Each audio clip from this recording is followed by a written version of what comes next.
Well,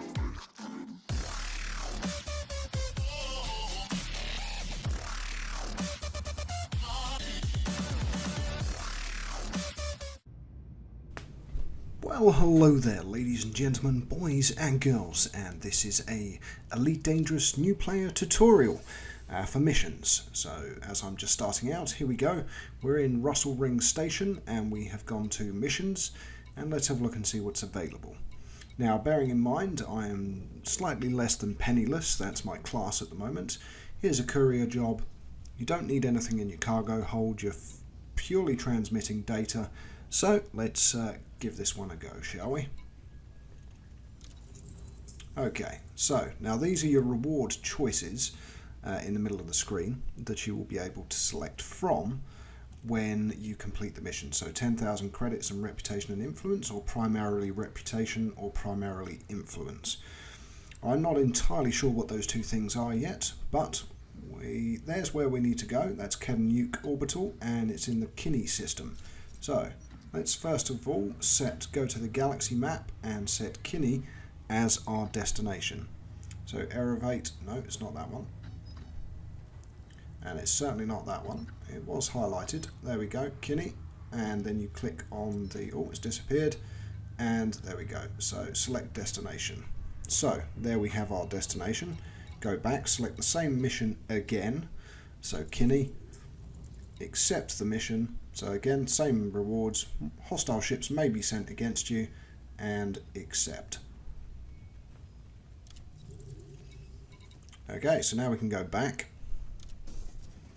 and we can exit from the station's starport services, and we can launch. Now I will say, since my last video, I have actually gone out and bought a HOTAS 4, so the Thrustmaster joystick. You may notice a slight difference in the quality of my flying. So, here we go, launch. Vertical thrusters. Let's line up and get some thrust underway. So let's leave the station through the letterbox, or the toaster rack, I think I've heard people mention it called, which I think is a great name for it because it does look a bit like a toaster rack. So here we go, outside through. Now you are mass locked to the station until you hit more than 5 kilometers. So at the moment we are just thrusting out of range. And in the bottom right hand corner you will see fuel, that's for jumping between systems. And currently I've got quite a good amount of fuel, so I haven't needed to refuel in a station as of yet, which is one of the services that they provide. So off we go. Still mass locked. Moving at 132. Realigning my ship to see what my destination is. That's the station I've just come from, and there we go, there's the destination of Kinney. So we line up and we get out of range of the station. So frame shift cancelled because we're still mass locked.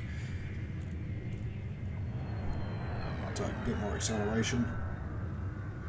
Now I notice in the bottom right hand corner it says speeding. Now as far as I'm aware currently you don't get any fines or anything for that. Who knows where the game mechanic on that goes when you're on the higher ranks. Maybe you actually get fined for speeding. Who knows?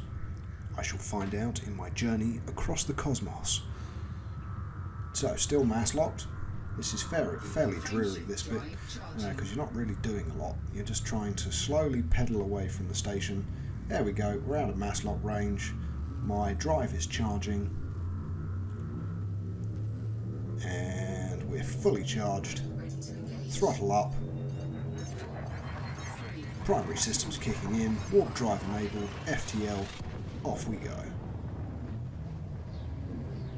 Travelling through a lot of nebulas for something that's actually a fairly short journey, but this is very similar to the jump gate mechanic on EVE Online. When you travel between systems you get a cool effect, which is basically a loading screen, let's be honest. But it's a good way of doing it. I thought it was pretty cool.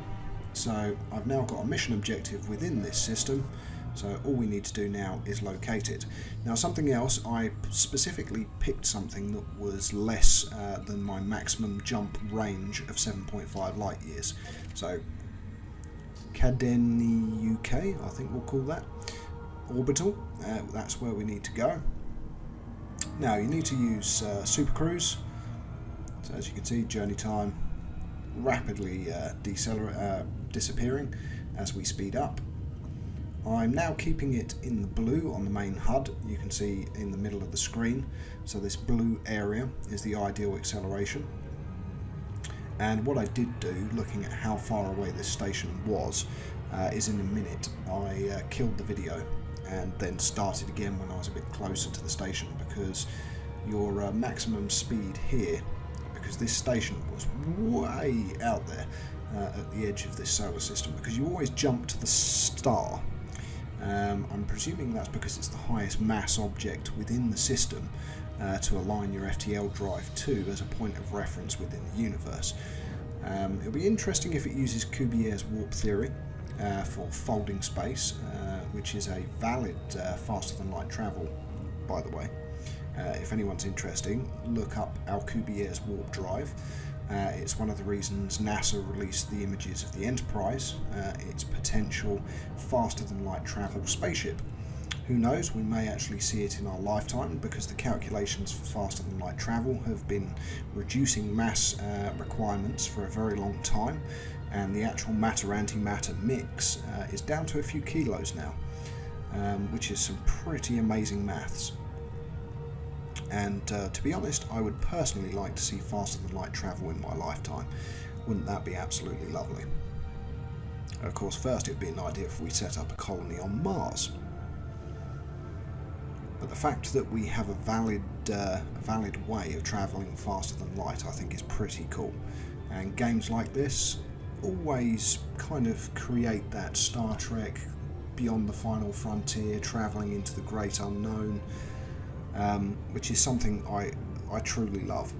It's one of the reasons I've been playing EVE Online since 2009, and to be honest, I'm surprised I didn't get round to buying this game quite a while ago. But I've made the investment, I've bought the game, and I've also spent £75 on a joystick. That shows my level of commitment going forwards, because they're not cheap at all. But worth it. I mean, you can see my flying here is leagues better than it was with the mouse. But we're approaching station. We'll see me miss it here, I think, because I'm still getting the whole deceleration, getting in the right zone for you to drop out of Super Cruise just when you need to. Oh, and I'm being interdicted. So this was a new experience. I've been slammed out of Super Cruise and I'm now being scanned. So Rebecca Merritt, the scan will be over soon. I'm trying to see the ship now that's actually just dropped me out. And they've said, bah, nothing. So on their merry way they go. There's the ship. I'm not going to target because although in the stations I've begun upgrading my ship already, I would guess that I would take a pounding and die fairly quickly.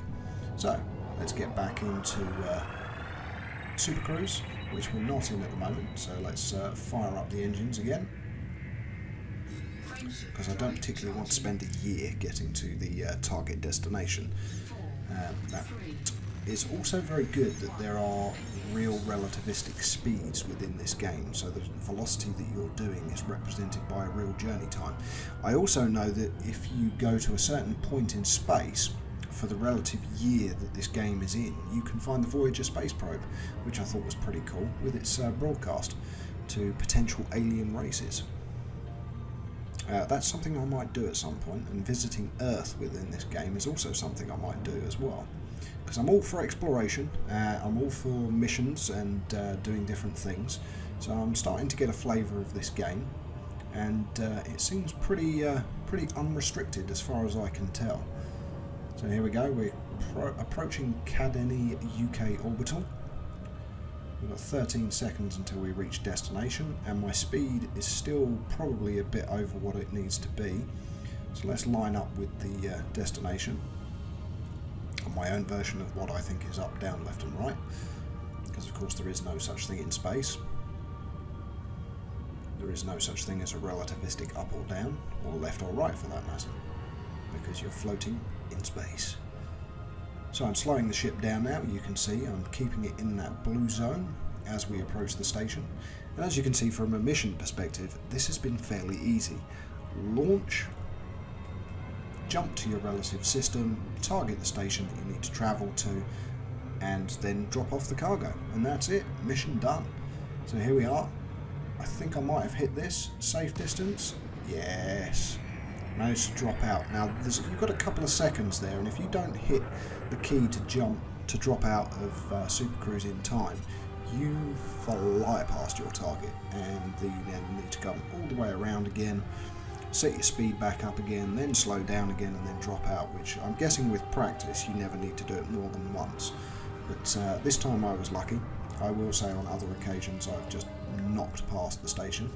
So we're at less than 7.5 kilometres, so let's request docking. Docking request granted. There we go, docking request granted. And proceed to landing pad 2. And I've got 10 minutes to actually land at the pad.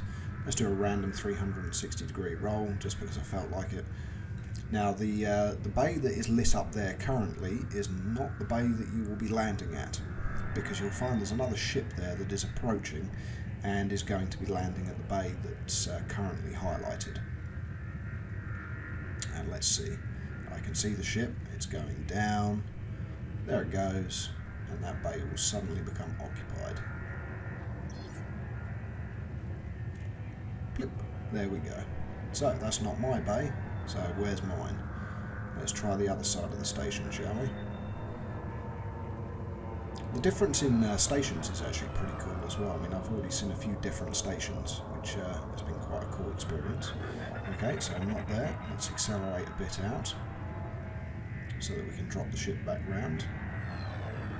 And as you can see the station layout on the HUD there on the left-hand side. And there's my pad. Okay, so let's line it up and go for a perfect landing. Okay, so approach, dropping speed a bit more. Now we get the landing pad in the centre of the HUD there to show where we are. So I'm currently facing the wrong direction. I always seem to approach these in the wrong direction for some reason. There we are, we're lined up perfectly, and let's just use the joystick to slowly twist the ship round. Oh, bounced off the deck. Keep going, keep going, keep going. And there we are, straighten up, a little bit of forward thrust. Oh, we're drifting a little bit too far now. Oh, I've now gone backwards. And I'm now off the mark, so let's straighten up again. And straight for that central target mark. There we go. We have officially arrived at Caden UK Orbital. And let's enter the hangar.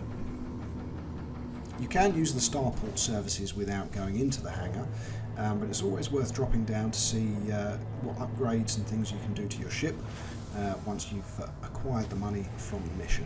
Because the standard ship I knew would be, let's be honest, crap. They always give you crap when you first start out, so I've already been upgrading all of my systems. So mission board, there we go, let it load. So courier job, complete mission, just give it a click and now choose your reward. So I'm going to go for reputation or influence because it's the same reward but a triple plus. So let's go with reputation. Okay, and then here's the results of the mission. So Keeney Travel Co, I've actually got 15,000 credits, and you can see my current standing with both of these organisations, so Keeney Travel Co and Elevate School of Commerce, and they've both been improved. So go back. Okay, let's go back out of here completely and go to outfit. Oh, let's refuel first. So let's refuel, there we go. And don't need to repair or restock my guns, and let's go to the ship fitting. Okay, so core internal, I have already upgraded number 2 and number 3, and so yeah, quite a few systems you can see don't have loaned next to them. So apparently the ship has been loaned to me, and you can see all the bits that I've changed don't have the word loaned anymore. Let's go back. Is there anything else there? They've got no stock of that. Frameshift drive is still loaned. My thrusters are still loaned, so let's have a look. So 2C thrusters are 17,000. and I've got 2E installed currently. And by the looks of it, these go through A being the best, then B, C, D, E, F, obviously getting crapper and crapper as you go down the letters. Hard points, so I've got my loaned pulse laser, but I've already got a multi-cannon. Let's see what I could possibly replace it with. Nothing in this station by the looks of it, because what I'm looking for is maybe some pulse lasers, some better pulse lasers. So let's go back and go back again. So core utility mounts. Okay, I haven't got anything yet, as you can see, so let's get some chaff launchers, I think. Have a look at HEATSINK. So that purges your ship's heat and dumps it out in a cartridge. So we're going to skip that for now because I don't think I need it yet. But let's get some chaff launchers just in case I come across any enemies.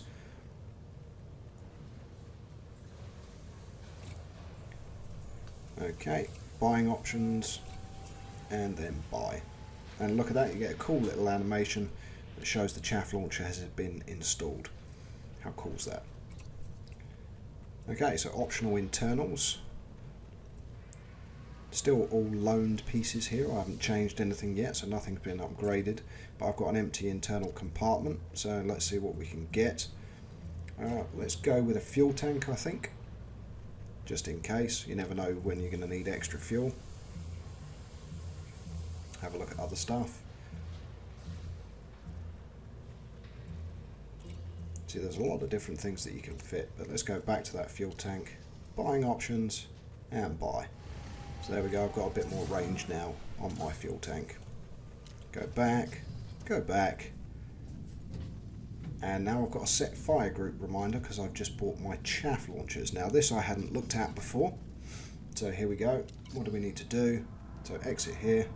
So it's number 3 on your keyboard, that's number 2, which brings up your central HUD. So let's go for 3 and skip through to fire groups.